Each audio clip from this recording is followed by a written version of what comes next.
Greetings, I'm Don Bailey's avatar. While Don is out helping other executives, I'm going to guide you on this important discussion with insights that just might help you lead effectively in the age of AI. For the past 30 years, I've worked inside some of the largest organizations on the planet. These are Fortune 100 companies navigating changes that didn't come with any sort of roadmap. So let's get this out of the way. I'm not that advisor who shows up with slides and leaves before the hard part. I'm the person executives call when the slides are done, when the room is cleared, when the question they couldn't ask in front of the board is the one that actually matters. CFOs, CTOs, board chairs, executive VPs who have more responsibility than authority and are trying to hold something together that was never designed for the speed it's now being asked to move at. Those are my people. And right now, every single one of them is navigating the same thing. So let's get into it. So here's what I'm seeing. You're pouring money into AI. Your dashboards are green. Your teams are busy. The pilots are running across every department. And then you open the quarterly financials. Flat. Not declining. Just flat. Like none of it happened. This is the 99% problem. And right now, it is playing out in boardrooms all over the world. Here's where it gets interesting. Harvard Business School research confirms that AI-assisted teams finish work 25% faster. Output quality jumps 40%. The value is absolutely being created. But here's the catch. Your P&L can't see it. Your KPIs were built to measure cost per unit, headcount efficiency, and cycle time. These were never designed to see a 40% jump in quality. So the value does exist. But your own accounting system is completely blind to it. I call this the phantom dividend. And if your measurement system can't see the value you're already creating, you might actually be cutting the exact teams doing your best work. When the dashboards stay green and the margins stay flat, there's one explanation that shows up in every boardroom without fail. Our people are resistant to change. Now pause for a moment. I need your attention. I want you to look at this slide for a moment and study it. Absorb the numbers. These are shocking. Only 56% of executives say they understand their AI strategy. That is your leadership team. Barely more than half. By the time that message reaches your senior managers, it has dropped down to 44%. By the time it reaches the middle managers, who actually touch the work every day, only 27% can articulate what the strategy even is. 3 out of 4 people responsible for executing your AI transformation cannot explain what they are supposed to be executing. And I've heard leadership labeling that as employee resistance. It very likely isn't resistance at all. The strategy is just being lost in translation. What your people are experiencing is not defiance. It is just confusion. Let's be real.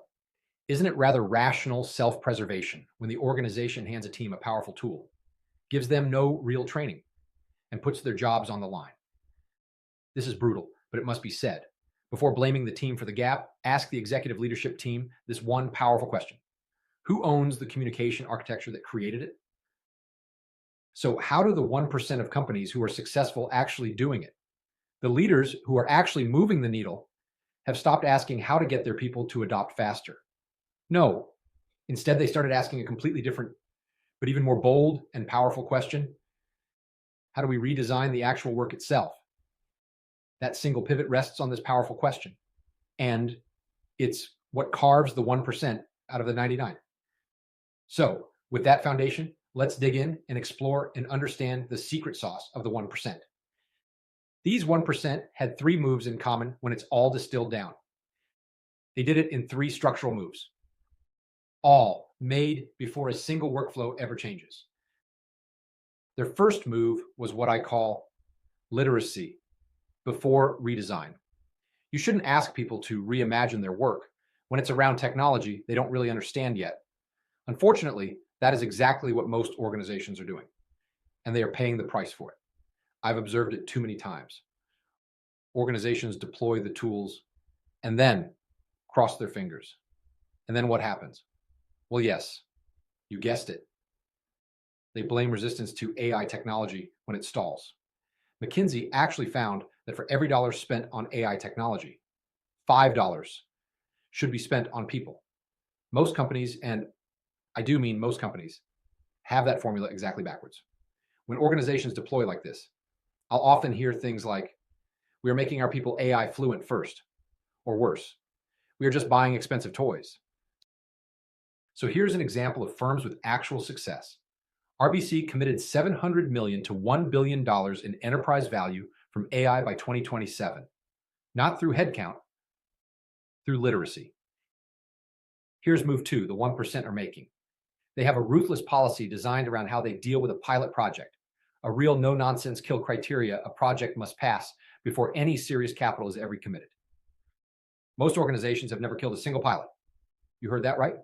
Not even one. They just keep adding. Here's their problem. Every zombie pilot consumes budget and organizational attention that should be going to the 3 or 4 high-value bets that could actually move their needle. One of those leaders recently said, we do not fund experiments. We fund outcomes, or we kill them fast so the real winners can breathe. That's a real takeaway you can use. Let's keep going. Move 3. Here's a massive difference. The 1% adopted co-design, and that's not one of your old change management programs or processes. So here's the message I need you to walk away with. Stop pushing this change onto your frontline workers. Do this instead. Bring them into the design from day one. Here's what's possible in a real industry example. There's a UK banking group that actually collapsed a 60 to 100-day process into a single day. Here's what actually happened at their group. Their teams went from 40 people down to just 4 or 5 full stack problem solvers. Net job cuts, 0. Here's their most important discovery, and many leaders are taking notice. Their employees actually embraced it because they designed it. And that is what converts potential resistance into genuine ownership.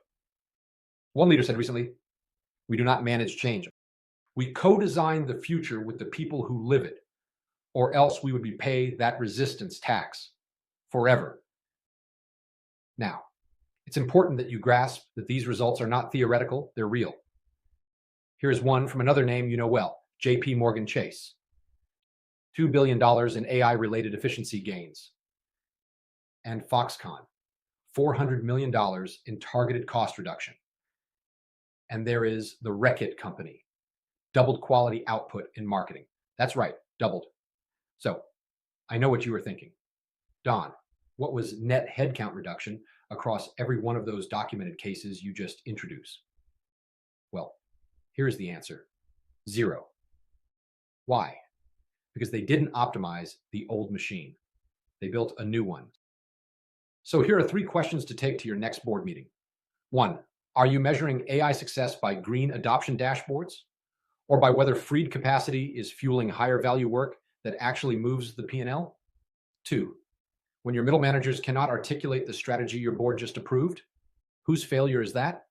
And 3, if AI is absorbing all the routine decisions where your future leaders historically learned judgment, how are you building your executive bench for 2035? Answer these honestly and the path clears. Dodge them, and the window closes faster than you think. Okay, with that, I want to tell you about a conversation I had with a board chair I've worked with as a private client for nearly a decade. We were on the phone late on a Saturday night. He'd been reading the KPMG Global Technology Report I had flagged for him, the one that says the gap between organizations that invested structurally in 2026 and those that waited becomes actually irrecoverable by 2027. He went quiet for a long time. Then he said the line, I won't forget. So it's not about spending faster. It's about learning faster. That is the whole thing right there. Your competitive position in this new world isn't determined by how big your budget is. It's not determined by how many pilots you have running or how impressive your AI dashboard looks. It's determined by how fast your organization can learn, adapt, and compound that learning into something your competitors cannot catch up to. Every quarter you spend optimizing the old model is a quarter the 1% spend pulling further ahead. And unlike a technology gap, you cannot close a learning gap by writing a check. Architects redesign the system. Optimizers keep tuning the dashboard. Which one are you? Okay, so as many of you know already, I've been working through challenges and breakthrough insights just like these for over 30 years. I'm sharing even more insights in my new book titled Navigating the Age of Warp Speed Disruption. It's being released this month through North Star Publishing Group. If you want to be first in line for a copy, the waitlist is open. Just follow the link in the first comment.